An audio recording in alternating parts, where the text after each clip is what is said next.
Welcome to our second session, Youth and UN Women, Challenge and Opportunities. I'm Ravindra, the founder of the ASEAN Network and moderator for these sessions. We are very happy to collaborate with AREA, the Economic Research Institute for ASEAN and East Asia for this event. For the opening remarks, we are very happy to welcome Ms.Caroline Scott, Deputy Head of Australia Mission to ASEAN. Thanks, Ms. Scott, for you. The floor is yours. Thanks a lot, Ravindra, and thanks also Julia and my fellow speakers and distinguished guests. I'm pleased to open this important event and welcome the contributions for a number of young female leaders and entrepreneurs from Asia. Across the world today, there's growing acknowledgement that the contribution of women leaders positions societies very well. And over the COVID crisis, this has been particularly evident where countries led by women have had some of the best responses in terms of health responses and economic recovery. Societies and businesses that include women in all aspects of economic, political and cultural life are more likely to be inclusive, productive and stable to the benefit of all. The Australian government has a steadfast and ongoing commitment to promoting gender equality and the empowerment of women and girls. We deliver on this commitment through our foreign policy, strategy, economic diplomacy and development work. We're committed to pursuing gender equality outcomes across the international agenda through ASEAN and in the Indo-Pacific region more broadly. And Australia's Foreign Minister, who's also our Minister for Women, has underlined that gender equality and empowerment programs are the highest priority for Australia. In Australia, all of our development programs in Asia are required to contribute to gender equality. For instance, in Indonesia, we support women in leadership through the Australia-Indonesia Partnership towards an Inclusive Society. And through other programs, regional programs such as Triangle in ASEAN and the ASEAN-Australia Counter-Trafficking Program, we support and promote the human rights of victims of human trafficking, especially women and girls. And of course, we support this stream of areas work through strategic and partnership program Women's Economic Empowerment and Leadership in the digital economy across ASEAN. By supporting the next wave of women leaders, we can ensure women in all their diversity are well represented across broad sectors and areas of decision-making. Putting women front and centre is key to our region's economic recovery from COVID-19, to ensure a broad range of voices in decision-making so that economic recovery is fair and equitable. Australia's international response on COVID-19, our Partnerships for Recovery strategy, is strongly aligned with ASEAN's comprehensive recovery framework. They both have a shared emphasis on investing in gender equality and women's economic empowerment, and mainstreaming gender equality so that our region not only recovers from the devastating global pandemic, but can build back better. Finally, better representation of women in decision-making processes will lead to policies that advance women's participation in business, society and politics across ASEAN and beyond. I want to extend my appreciation to all the inspiring leaders in this virtual room for your commitment to progressing the women's leadership agenda in your respective areas. Your leadership is tremendously important for this reform and for our region's recovery. With that, I wish you a fruitful discussion. Thank you. Thank you, Ms. Scott, for your opening remarks. I want to introduce you now to our first speakers, coming from Nepal. Sumitra Mcgrathy is a social activist and social mobilizer. She is recently leading alone 80 government schools by collaborating with local government with the purpose to maintain gender equality and social inclusion, women empowerment, and to promote stability and education in rural areas. Welcome, Sumitra. The floor is yours. Namaste, everyone. Thank you, Ravindra sir. Thank you, Ravindra sir. Okay. Respected Ravindra sir, the Asian Network family, and respected Caroline Scott ma'am, distinguished panelist from India, and next, which country? Okay. This is Sumitra Mcgrathy. I'm social activist and social mobilizer. Currently, I'm working in rural part of Nepal, in Okhaldunga, as a district field officer. Very Very first, I'd like to extend my heartfelt thanks to Ravindra sir for having me here. I'm so honored and blessed to be here today. Today's session is all about the youth and UN women. So I have prepared a presentation. So here I go. First of all, I'd like to say something about youth. Youth is the only the hope of our future. They can do anything if they are given the opportunities, and they can be the change that they wish to see in the world. There are 1.8 billion young people aged 10 to 24 years old in the world, the largest youth population ever. And more than half of the population of the total population comprise of women in the world. This is about the youth and the women. And next is UN Women. UN Women is the United Nations entity established in July 2010 to accelerate the progress to meet needs of women and girls worldwide. It also works for the gender equality and the empowerment of women globally to make the vision of the Sustainable Development Goals a reality for women and girls, and stand behind the women's equal participation in all aspects of life. Next, sir.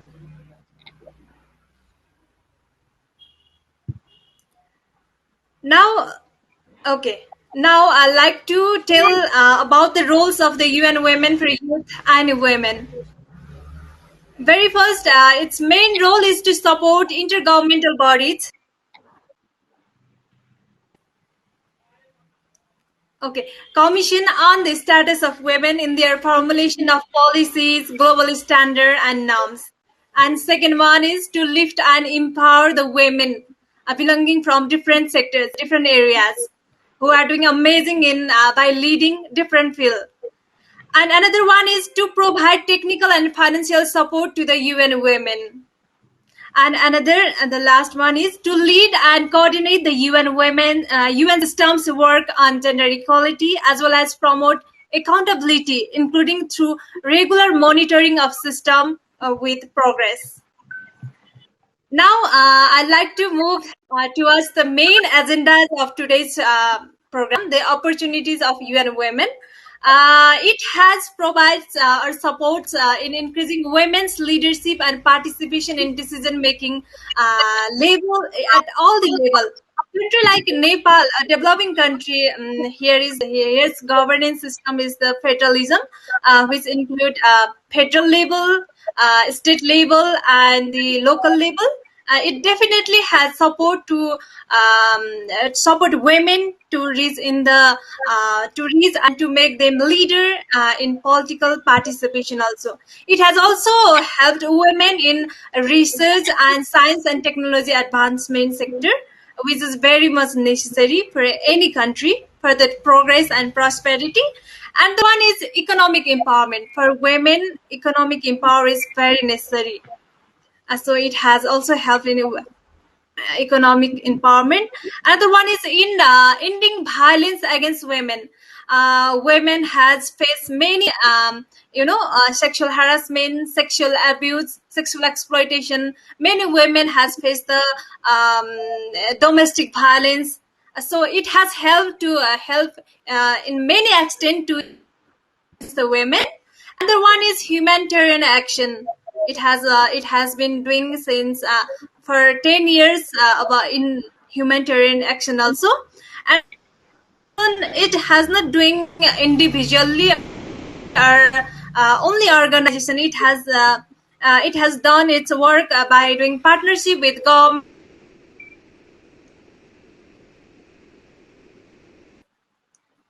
Yes. Another one is it has created employment opportunities also. It covered all the youth and women from diverse background. It has also supported women and girls with disabilities, and it has worked on the agenda of sustainable goals also. Now I like to move on the challenges. Challenges over here are the first, very foremost is patriarchal society. Um, Society is not exist in developing country only. It is the problem of worldwide, and patriarchy society is deeply rooted. And another one is marginalized and minority group. It is the main challenges. People over there hasn't get any access of basic facilities also, and it is so difficult to bring them in this stream. And another one is gender balance. uh, Many women faces sexual harassment in their workplace, in their family, in their society. And another one is sexual abuse, and the last one is sexual exploitation, which has many women has been facing in South Asia. And another one is another challenges is many women has no access of the basic services like education and health and employment opportunities. And there is challenge and poverty, which is the lack of economic empowerment. And another is unequal pay. There is a huge gap between in payment of male and female. This is also challenges. And other one is not enough funding. There are so many projects, but there is not enough funding. That is also challenges. And another one, last one is and development. Training is very much necessary, and because of unaccess of training. Okay. Now I'd like to tell about my recent work. I have been working in READ Nepal, READ Nepal. Its full form is Rural Education and Environment Development Center. It has been working in environment and education sector for 20 years in rural areas, whose main objective is to provide quality education to the children who is growing in poverty. So in last year, I have been working in Quick Impact project that was funded by the JICA Senate, whose main objective is to maintain gender equality and social inclusion, as well as empowerment to the girls. I led 10 government community school last year, where I along with my team provided the different life skill to the girls, and self-defense program, reproductive and menstrual health. These were the things we provided training to the girls and boys of 10 schools. And impact of those 8 months program are students develop different life skills such as leadership, questioning, public speaking, effective communication, etc. Both boys and girls started to maintain friendly environment in their schools, like sitting in the same chair and all. Not same chairs, in same row and all. And another one is parents were aware about gender equality and learn the importance of education to daughter. Because we provided orientation to the parents also, and school started to be gender responsive by focusing equally to girl and boy student, by giving equal opportunity in their extracurricular activities as well as in academic also. And school made gender friendly toilet. This is very important, and school made that also later after our program. Another is school kept JC focal teacher and made JC guideline, which is very much necessary. JC, as we all know, it's gender equality and social inclusion. And students also started to plan for their future occupation and started to develop the skills they need for their future job, which is all about the women empowerment. And currently, I'm leading 80 government school in rural part of Nepal, that is Okhalunga. It is founded by the DFAT. This might know to Caroline Scott ma'am. The project name is Promoting Stability in Education Project.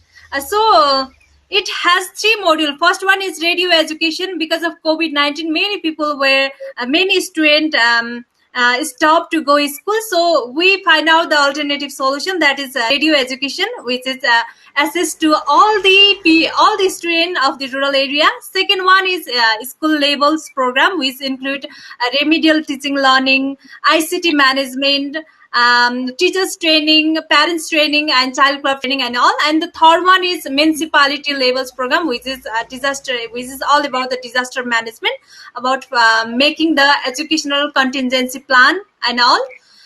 Now, the last slide of my presentation is how youth can play the role to on maintaining the gender equality and on empowering women.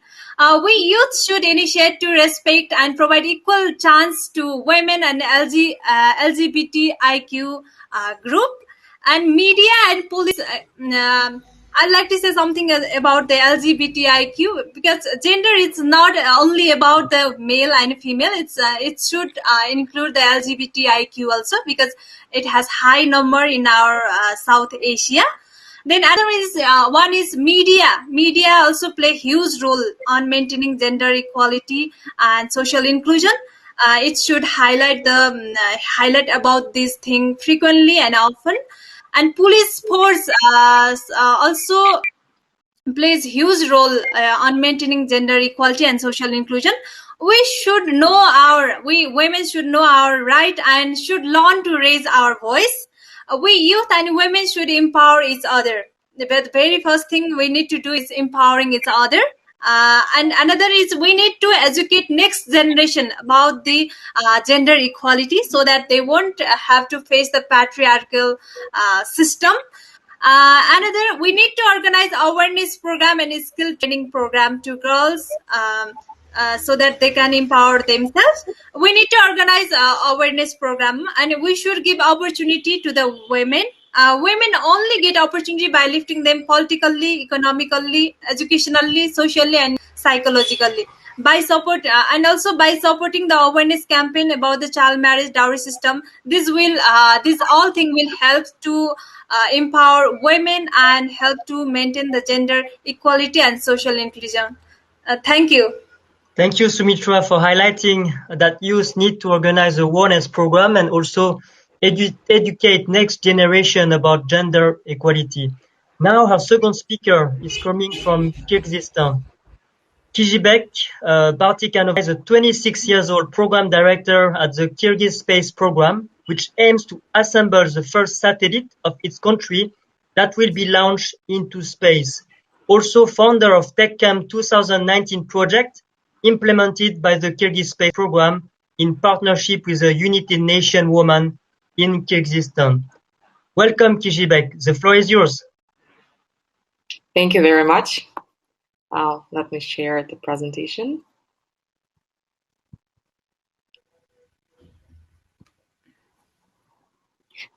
Yeah, I hope you can see it right now.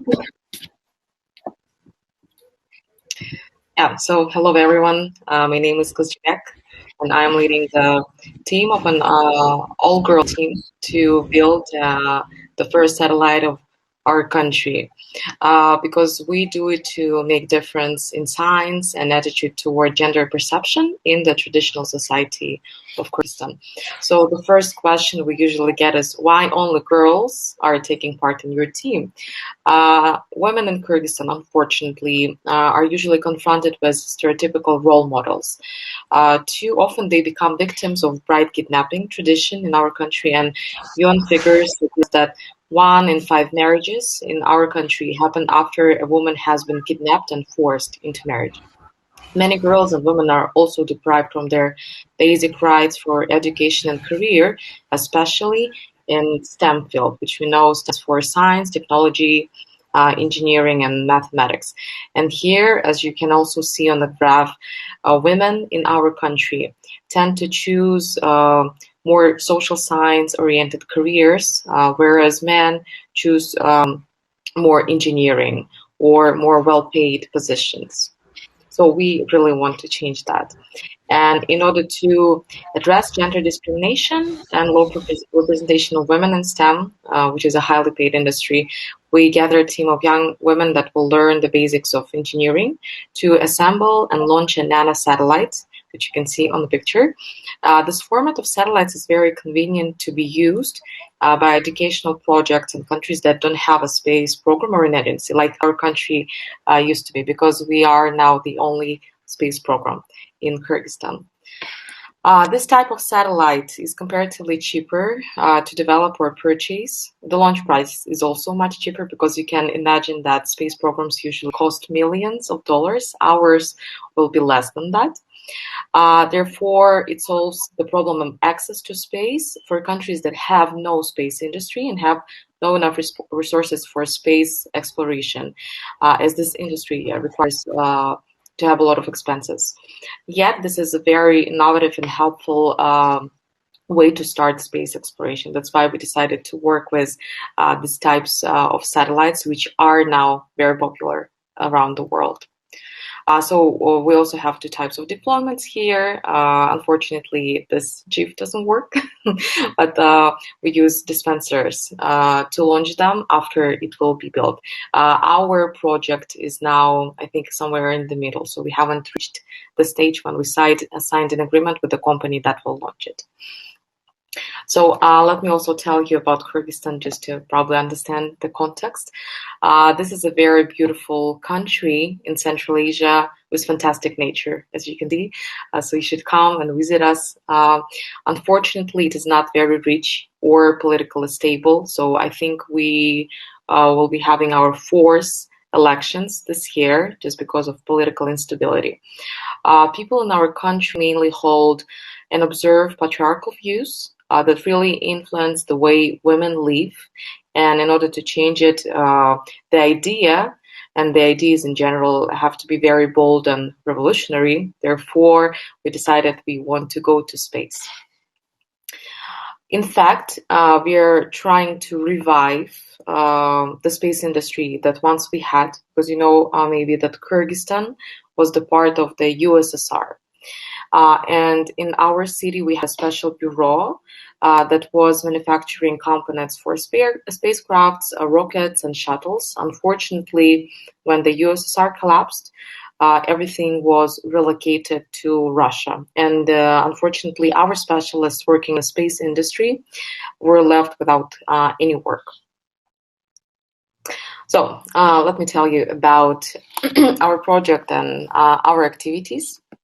The program started from very scratch in 2018, and the first thing that we did was to gather a team. Even I came as a team member.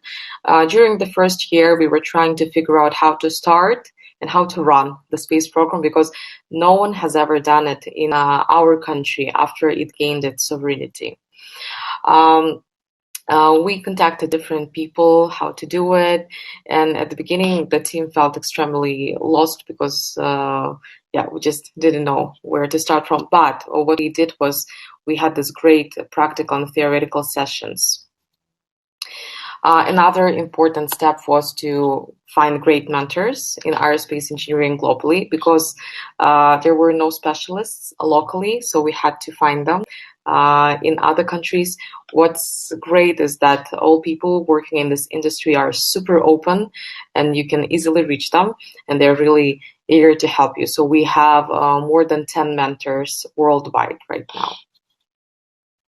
Together with our mentors, we learned about the aerospace industry, orbital mechanics, satellites, and even how to plan satellite building projects because we have an aerospace project management.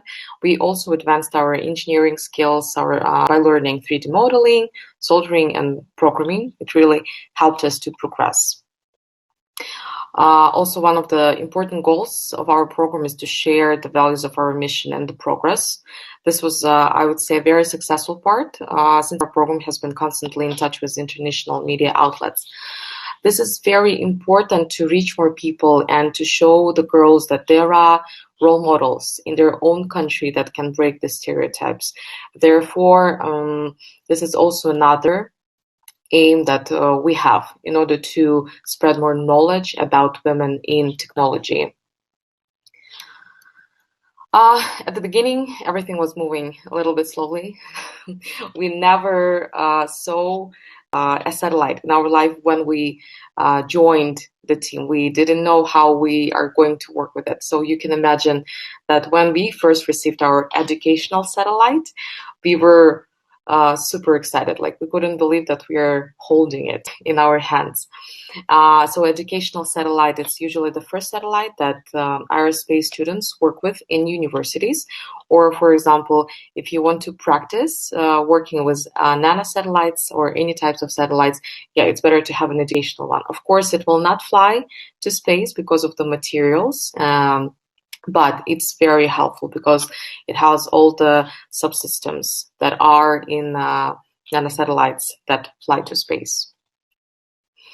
Also, one of the highlights that I'm really proud of and I really love myself is that our program is also about sharing knowledge. And we are really proud to say that before COVID-19, we were able to teach more than 100 girls and women in our city to solder, to create 3D models, and to program and work with Arduino. So all of them were free of charge. We really wanted just to open up the world of engineering to girls and women in our region, because many of them said that, you know, I came here and I just was scared that I couldn't do anything, that it's only a man's job. But at the end, they were surprised that they can reach a lot and they can do a lot themselves. And I would also like to talk about the Tech Camp initiative that we did together with the UN Women 2 years ago. So together with the UN Women Office in Kyrgyzstan, we applied to an Ideas Challenge and were selected as one of the winners. We got funding for a pilot project, which we called Tech Camp 2019. The idea was to conduct a course on engineering in one of the rural areas of Kyrgyzstan and identify whether schools provide enough preparation in STEM for children. During the bootcamp, we identified that we don't only need to conduct training on engineering to children, but also to implement GALS. So GALS, it's a gender action learning system within families. These are the trainings, as you can see on the pictures, that help people visualize their goals and communicate with each other. Our idea was to make family members closer to each other so that older members support girls in STEM. And why is that? In many cases, in our rural areas, families do not support girls' education. They say that girls will get married, therefore it's easier for them just to get married, give birth to children without studying. Especially they are discriminated when it comes to STEM and technology, because families say, well, you know, technology is only for boys, like girls cannot do it. And we worked with families by showing them that STEM is actually good for both their children and their families, because this is a very well-paid industry and you can really learn a lot from doing it. And we opened up the families to the idea that the tech camp was actually a great way to start for their children. Then, we just had our tech camp where we again taught the children from rural areas. It was in Talas, one of the cities of our country, where we taught children what we personally know, how to solder, how to program. We also prepared the sessions where we talked about volunteering, where we talked about social responsibility and some other educational opportunities, because many of them didn't even know about universities that they could go to, or they didn't know much about STEM.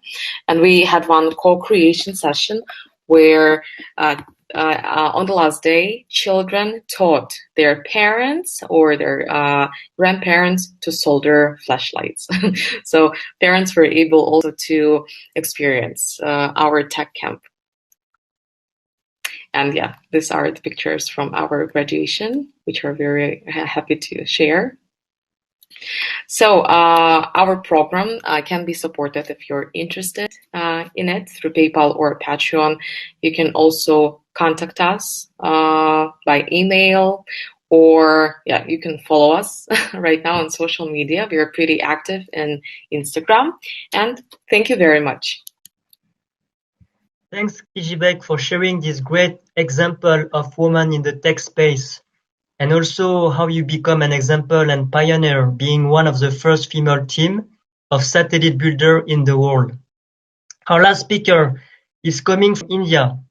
Avani Awasti is the youngest Indian to have visited the Antarctic twice as an environmental ambassador at the age of 18.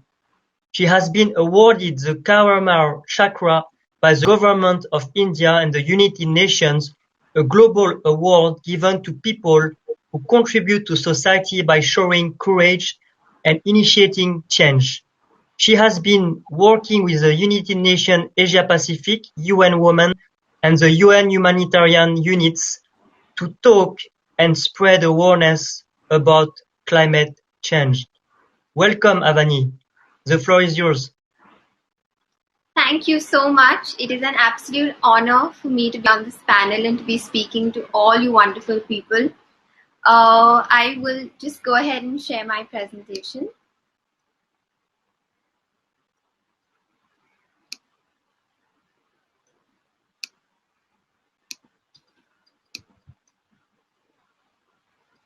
I hope it's visible. Just a moment.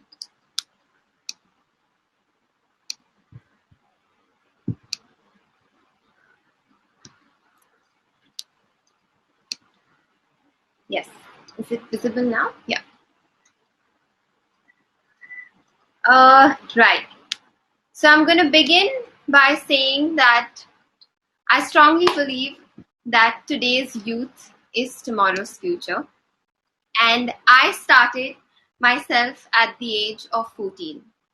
Alongside me is standing Sir Robert Swan, who is the first man in history to have walked to both the poles, the Arctic and the Antarctic. And when I first met him, I was nothing but a young schoolgirl. And in a country like India, education sometimes is limited to textbooks. And that is something that I wasn't too comfortable about. I wasn't a great student. I was pretty much an average student. And when I was introduced to Robert Swan, I was introduced to the term climate change for real. The only term that we had learned in our textbooks was the term global warming. And all we had to do was mug it up and give it out in our exam papers. So when I met Rob, he spoke to me about what climate change is, what increase in the temperature is, how an Indian girl sitting in a small city towards the coast how can her actions or daily activities actually affect the pole, and why is the pole melting? And that is when I started working and came up with a group called the Recycle Army. As you can see, we were a group of tiny children. The person in the green on the left is me. And I was in my 10th standard that time. And because I wasn't very good with academics, I started my group called the Recycle Army. The Recycle Army was a group of children, a group of people, like an army that is united, going around the neighborhood and talking about the importance of recycling. And when I continued doing this for a couple of years, that is when I was picked by Sir Robert Swan to join him on his journey to Antarctica. And then at the age of 18 is when I actually made it to the South Pole. Now everyone says that, it is extremely important for us to give in our 100%. It's extremely important for us to give everything that we have. But I want to say that all we need to give for our planet is that 1%. Because that 1% is the percentage that you're giving for yourself.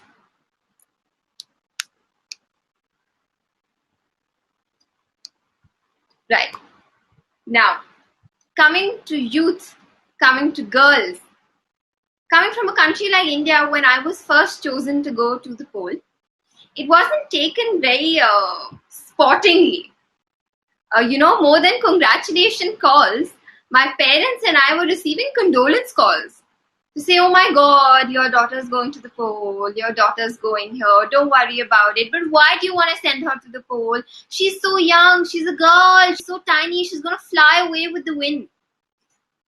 And that's when I had my parents stand up with me and tell me that, Avani, you are going to be an inspiration to so many other girls that are denied access to education. And then that 18-year-old exciting girl in me woke up. Now an expedition where I was actually representing only my country became an expedition to not only represent my country, myself, but to represent the girls in India, to represent the girls around the globe, to represent the youth. And that is when I actually went to the pole. I met so many inspiring people across the world. And I came back with the same energy to strive and to talk to girls and to tell them that if I can do it, there's nobody that can stop. So this year, it has now been 10 years that I have been working with the girls, with the students, with children from all across my country. And something that I realized along the way is that we, the privileged side of the society, have the most access to natural resources. And yet, we are the ones that are depleting the resources the most. And that is when, while working with women and while working with children, I started working with the underprivileged side of the society as well. Because even though we are the ones that use the resources the most, it is the underprivileged side of the society that face the brunt of it. Which is why I took it upon myself to make sure that if we cannot give them complete use or complete access to the resources, the least that we can do is educate them. And I feel that in a country like India, it may not be possible for me to go and work with the government. It may not be possible for me to go and work with local politicians. But something that people cannot deny me of is my voice. And that is why I feel that advocacy in any field, whether it is youth, it is women, whether it's poverty, it's any part of the society, nobody can deny us of our voice, and that is what we should raise up. So today, every week, I work with approximately 400 students from across the country. And all I want to tell everyone is, as I mentioned earlier, don't think about what the government can do for you. Don't think about what the people can do for you. Don't think about what my school or my company can do for you. Think about what you as an individual can do for the nature, can do for the environment. Because that thought is going to be your 1%. So thank you so much for having me on this platform, and I urge everybody to give in their 1%. Thanks, Avani, for sharing how you can be an actor to climate change for the next generations. I think we're running out of time, but let me end this session asking you one question. Also, happy to hear from Ms.Caroline Scott about these questions. There is at least 750 million of young persons in Asia. Their active involvement, participations, and voice is essential to achieve gender equality. Yourself as a female leader is voice for these young people to build a fairer and more equitable world for all. What would you say for them to not give up in time of challenge and uncertainty? Perhaps, Ms. Caroline Scott, if we can have 1 minute answer for each, it will be great to end with these sessions. Thank you, Ms. Caroline Scott.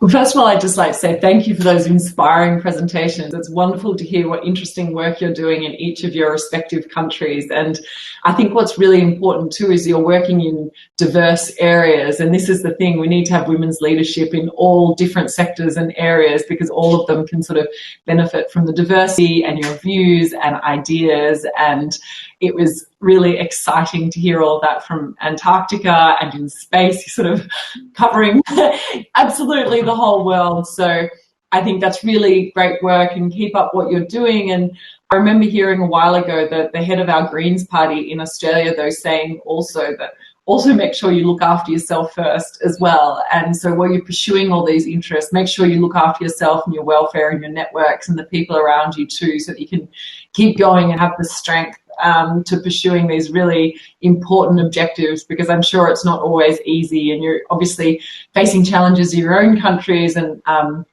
making great strides and great efforts, but it won't always be easy. So I'd say look after yourself, keep being inspired and optimistic despite all the challenges that the world is throwing us at the moment. But I very much look forward to seeing where you go in your own countries and on the world stage, and I'm sure you will have very bright futures ahead of you and will make great contributions to the world. So thank you. Thank you, Ms. Scott. Perhaps Kyzzhibek, you want to answer to my questions?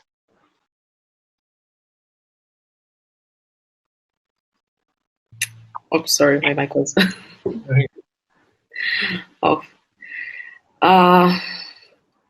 Yeah, I think so that right now it's really important to support women all around the world, especially young girls, because I can see that, for example, in my country, we didn't have a lot of role models. And I myself didn't have a lot of role models of women in technology area. So in our country, it's not very popular. So I'm very happy that right now we even are having this discussion, and my country has a lot of discussions and women who are role models in technology. This is a really developing, and I'm very happy that the young generation will be exposed to it, unlike my generation was.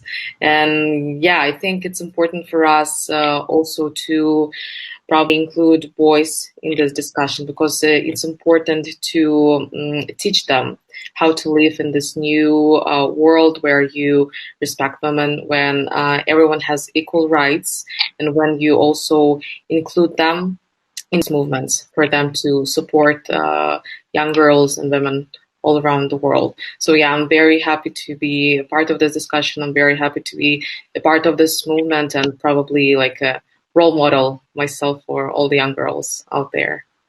Thank you, Kyzzhibek. Perhaps Sumitra, very briefly.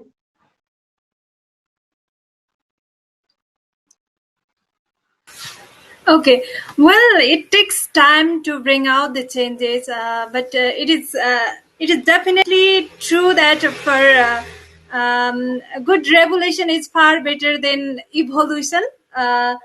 So for equality, we need to start from ourselves, by our family, and only by community, and then we can change the world.